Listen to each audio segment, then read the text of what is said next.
ओम शांति। अव्यक्त महावाक्य है।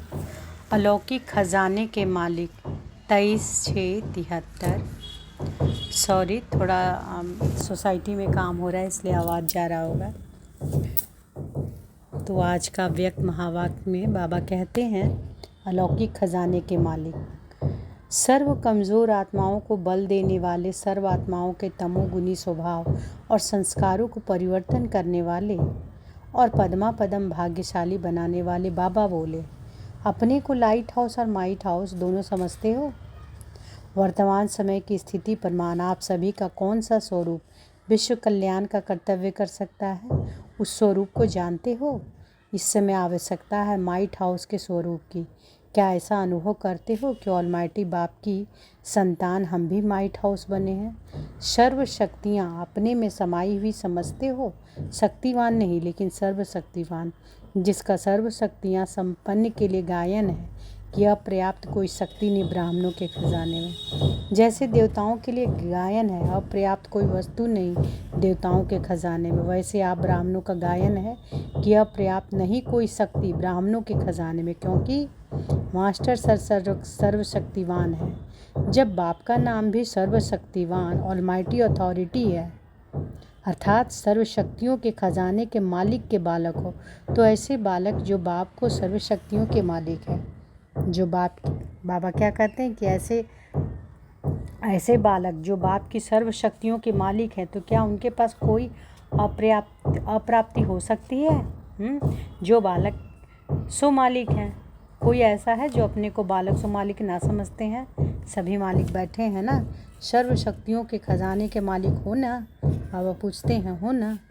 खजाने के मालिक कभी यह संकल्प नहीं कर सकते क्या कि हमारे पास सहन शक्ति नहीं है, वह माया को परखने की शक्ति नहीं है, वह ज्ञान के खजाने को संभालने की शक्ति नहीं है, वह संकल्पों को समाने की शक्ति नहीं, वह खजाने को सुमिरन करने की शक्ति नहीं है। बाबा कहते हैं कि अगर ऐसा सोच सकते हैं क्या खजाने के मालिक? कितना भी कोई कार्य में बुद्धि विस्तार गई हो, लेकिन विस्तार को एक सेकंड में समाने की शक्ति नहीं है। ऐसे मालिक के यह बोल व संकल्प भी हो सकता है? अगर होता है तो उसको क्या कहेंगे? उस समय की स्टेज को व स्थिति के क्या मालिकपन की स्थिति कह सकते हैं? मालिक सदा मालिक ही होता है। अभी अभी मालिक, अभी अभी भिखारी। ऐसे मास्टर सर्वशक्तिवान होते हैं क्या? मालिक से बार बार रॉयल भिखारी क्यों बनते हो? बाप के सामने भी जब बच्चा आकर कहे कि बाबा हमको मदद करना, शक्ति देना और सहारा देना, इसको क्या कहा जाता है? क्या इसको रॉयल भिखारीपन नहीं कहेंगे? यह है भक्ति के संस्कार। जैसे देवताओं के आगे जाकर कहते हैं कि आप तो सर्वगुण संपन्न और मैं निर्गुण, क्या बोलते हैं?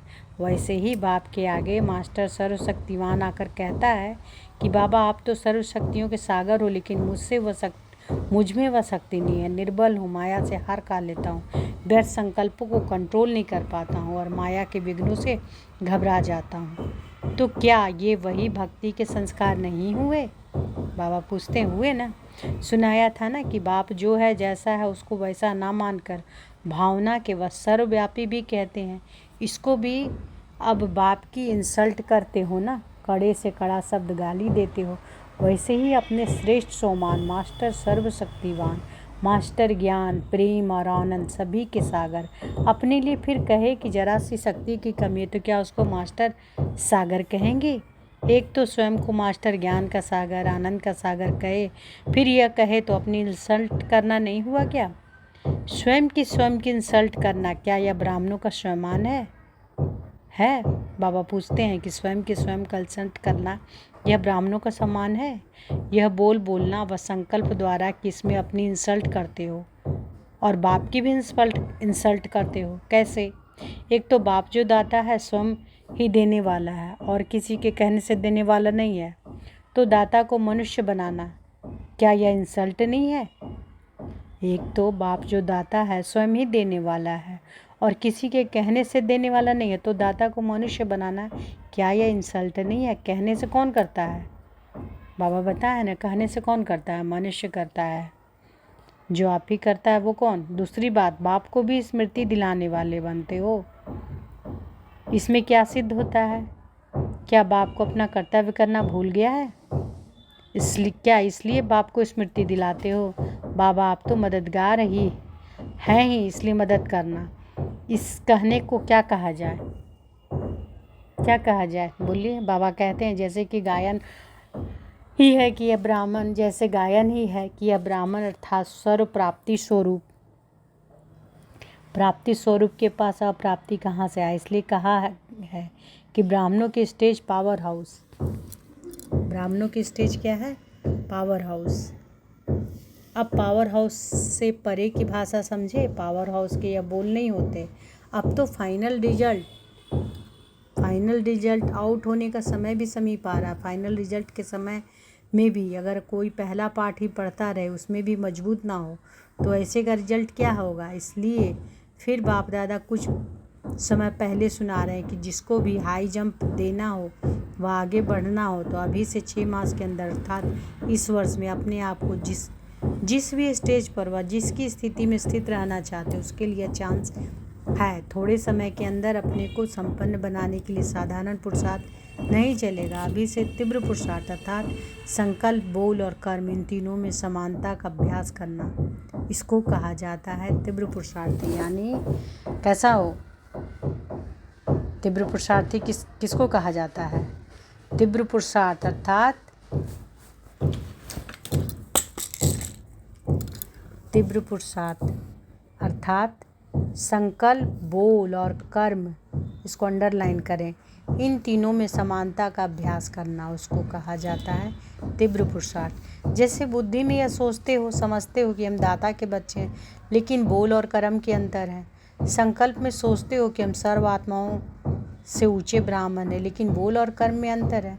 सोचते हैं कि विश्व कल्याणकारी है, लेकिन बोल और कर्म में अंतर है, तो तीनों ही समान हो जाए, इसको कहा जाता है तीव्र पुरुषार्थी अर्थात बाप समान। तो बाबा क्या बोले कि जैसे बुद्धि में यह सोचते हो, समझते हो कि हम दाता के बच्चे हैं, लेकिन बोल और कर्म में अंतर है।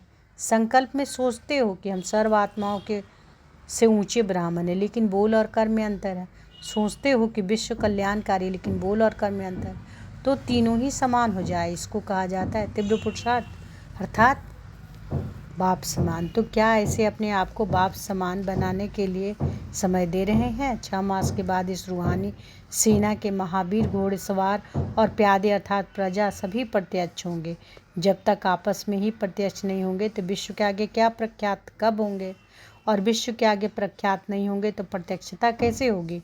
तो स्वयं को और बाप को प्रख्यात करने के लिए, बाप की प्रत्यक्षता करने के लिए अब लास्ट पुरुषार्थ व लास्ट से फास्ट पुरुषार्थ कौन सा रह गया? फास्ट पुरुषार्थ कौन सा है? जो फास्ट ही लास्ट है, उसको जानते हो? बाबा पूछते हैं कौन सा पुरुषार्थ सामने आता है? फास्ट पुरुषार्थ की विधि कौन सी है जिससे बाप समान बन जाएंगे? यह सिद्धि होगी। बिना विधि की सिद्धि नहीं हो सकती। बहुत बार सुनाया है। सिर्फ एक शब्द है, लास्ट सो फास्ट पुरुषार्थ की विधि है। क्या विधि है?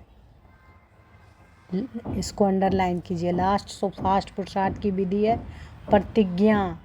कोई भी बात की प्रतिज्ञा करना कि यह करना ही नहीं है, यह अभी करना है। प्रतिज्ञा की विधि यह है कि लास्ट इज फास्ट। प्रतिज्ञा अर्थात संकल्प किया और स्वरूप हुआ। प्रतिज्ञा करने में सेकंड लगता है, तो अब फास्ट पुरुषार्थ 1 सेकंड का ही होना चाहिए, क्योंकि मनुष्य सुनाया था कि लास्ट पेपर की जो रिजल्ट आउट होना है, लास्ट पेपर का समय क्या मिलेगा? 1 सेकंड। लास्ट पेपर का टाइम भी फिक्स है और पेपर भी फिक्स है। पेपर सुनाया था ना, नष्टो मुहा स्मृति स्वरूप। 1 सेकंड में ऑर्डर हुआ नष्टो मुहा बन जाओ।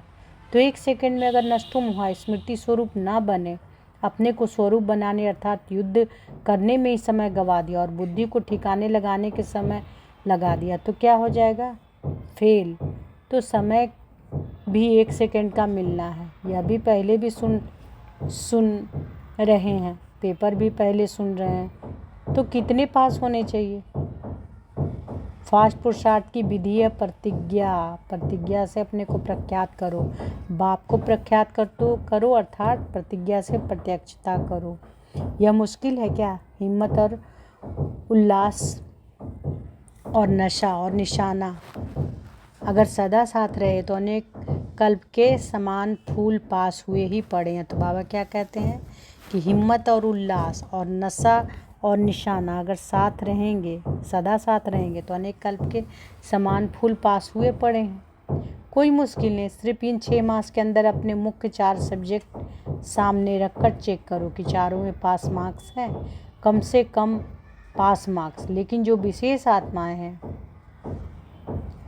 उनको फुल मार्क्स लेने का लक्ष्य रखना है। ऐसे नहीं कि समझना कि 2 या 3 सब्जेक्ट में अच्छे मार्क्स हैं और 1 या 2 में कम है तो पास हो जाएंगे। अगर एक सब्जेक्ट में यदि कोई फेल होता है तो क्या होता है? उसको दोबारा देना पड़ता है। उसका ये वह वर्ष खत्म हुआ ना, अर्थात वह सूर्यवंशी से तो मिस हुआ ना।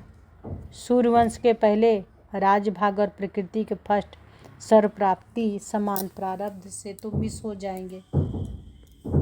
तो बाबा क्या कह रहे हैं? सूर्यवंश के पहले राज्य भाग के प्रकृति के फर्स्ट सर्व प्राप्ति संपन्न प्रारब्ध से मिस हो जाएंगे ना।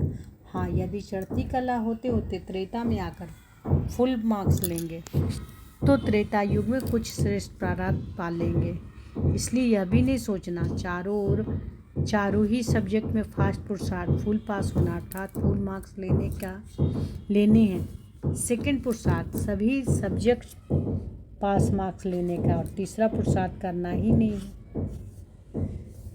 क्योंकि तीसरे का तो सोचना ही नहीं है। बाबा फिर भी टाइम दे रहे हैं, अपने आप को सभी सब्जेक्ट में कंप्लीट कर लो।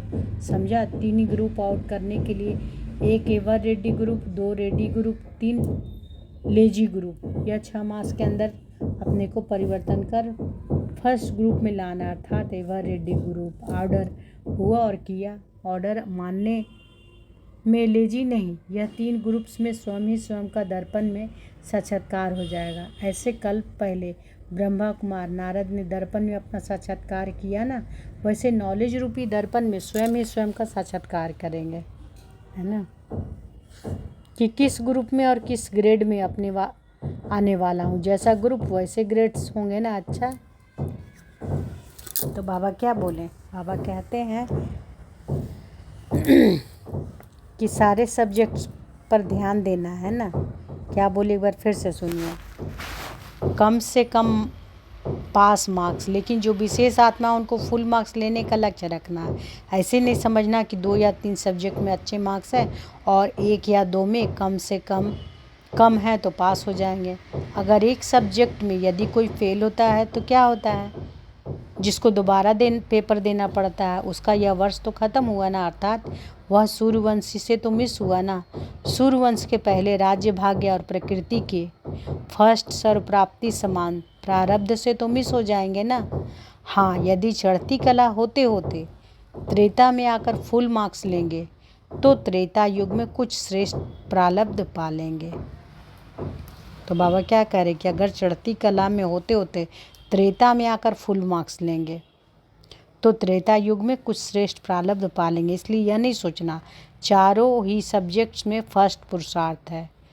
चारों ही सब्जेक्ट में क्या है? पहला पुरुषार्थ है करना, फुल पास होना अर्थात फुल मार्क्स लेने हैं। सेकंड पुरुषार्थ सभी सब्जेक्ट में पास मार्क्स लेने हैं और तीसरा पुरुषार्थ तो करना ही नहीं है, क्योंकि तीसरे का तो सोचना ही नहीं है।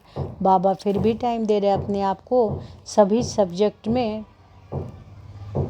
कंप्लीट कर लो। समझा? 3 ग्रुप आउट करने हैं। Number 1 ever ready group, number 2 ready group, 3 lazy group. इस 6 मास के अंदर अपने को परिवर्तित कर फर्स्ट ग्रुप में लाना अर्थात एवर रेडी ग्रुप। ऑर्डर हुआ और किया, ऑर्डर मानने से ऑर्डर मानने में लेजी नहीं। इन 3 ग्रुप्स में स्वयं ही स्वयं को दर्पण में साक्षात्कार हो जाएगा। जैसे कल पहले ब्रह्मा कुमार नारद ने दर्पण में अपना साक्षात्कार किया ना, वैसे नॉलेज रूपी दर्पण में स्वयं ही स्वयं का साक्षात्कार करेंगे कि मैं किस ग्रुप में हूँ, किस ग्रेड में आने वाला हूँ। जैसा ग्रुप वैसे ग्रेड्स होंगे ना। अच्छा, सदा स्वयं के प्रति और विश्व के प्रति शुभ चिंतक स्थिति में स्थित रहने वाले, हर सेकंड और हर संकल्प श्रेष्ठ व्यतीत करने वाले, सदा अपने खजाने की स्मृति और सुमिरन में रहने वाले, सदा खुशी की खुराक में भरपूर रहने वाले, सर्व कमज़ोर आत्माओं को बल देने वाले, सर्व आत्माओं के तमोगुनी स्वभाव संस्कारों को परिवर्तन करने वाले, साक्षी और सदा साथी अनुभव करने वाले, ऐसे कोटों में से कोई और कोई में से कोई पद्मा पदम भाग्यशाली आत्माओं को बाप दादा का याद प्यार और नमस्ते। अच्छा, शुक्रिया बाबा, शुक्रिया। ओम शांति।